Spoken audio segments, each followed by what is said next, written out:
I'm William Turner, and it's an honor to have you previewing the show for Andy Moses. It is our third solo exhibition for Andy, and one of the best new bodies of work I've seen from any of the artists I've worked with. What I look for are artists that are really finding their voice and then willing to push the boundaries of their medium.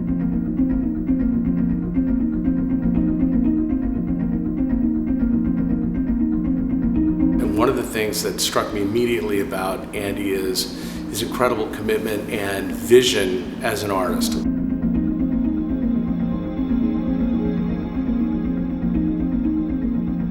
What Andy has done is to take and push his medium to an unusual degree. This show is by far the most adventurous, experimental, and exciting. This is my latest piece. It's called RAD, or RAD. I wanted to make something very contemporary that also felt very historical at the same time. So I've been making these concave and convex paintings for about the last 12 years now. And I wanted to continue to explore shape. And I thought it would be interesting to really work in a more architectural way. The imagery in this painting looks very oceanic, like water, sky. And I wanted the shape to refer to that and yet refer to architecture at the same time. So it looks like it could be a skate ramp, looks like it could be a wave, but I like it also because it looks like cornice molding, and I've kind of used it like that, integrated it into the space. We've hung it just as you come in the entranceway, so it kind of comes over you like a barrel, but also like cornice molding that you might see in a palace from the 16th century.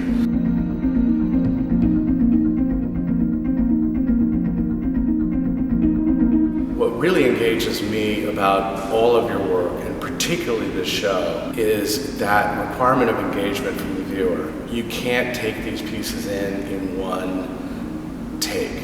They have a layer of depth and discovery to them that is different every time you see them. That's why we keep going back to Shakespeare, because it's never the same each time you read it. You bring new associations to it, and these pieces allow for that open engagement, allow for that continuing involvement and relationship with these pieces.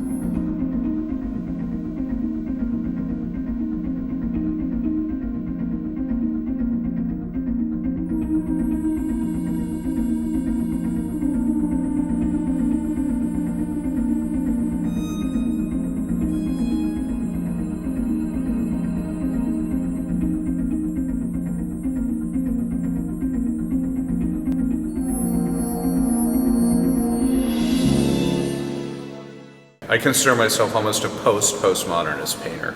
I'm no longer looking to deconstruct modernism or postmodernism, but to use dialectical oppositions of different directions between abstraction, between paintings that are made in an organic way that refer to nature, and also the lens of how we look at these things. So I always want to build these dialectical oppositions between abstraction, pictorialism, painting, photography, sculpture painting, installation painting.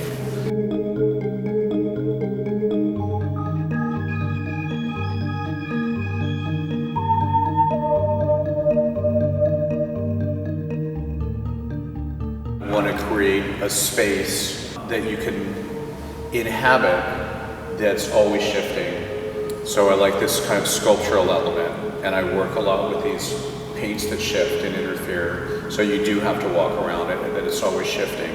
And I feel like I've taken almost the ashes of abstraction, and rather than, I mean, we're in a moment of deconstruction right now. Everything is being deconstructed, and modernism has been deconstructed. Now postmodernism is deconstructing itself, and it's all become extremely self-referential. So I'm trying to take things that are both out in the world and in the history of art, and kind of take things from the ashes of abstraction and the history of painting and start to build a new language with paint.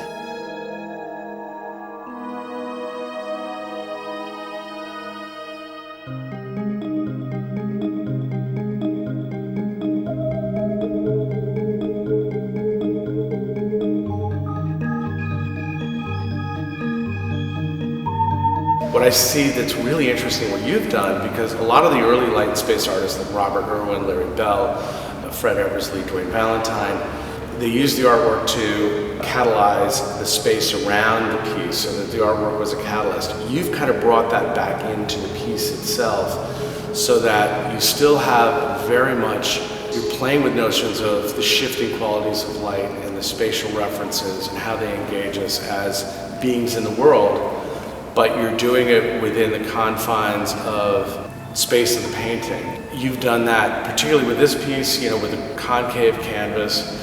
It engages your peripheral vision, it draws you magnetically into the space of the canvas in a very subtle way when you stand back at a certain point.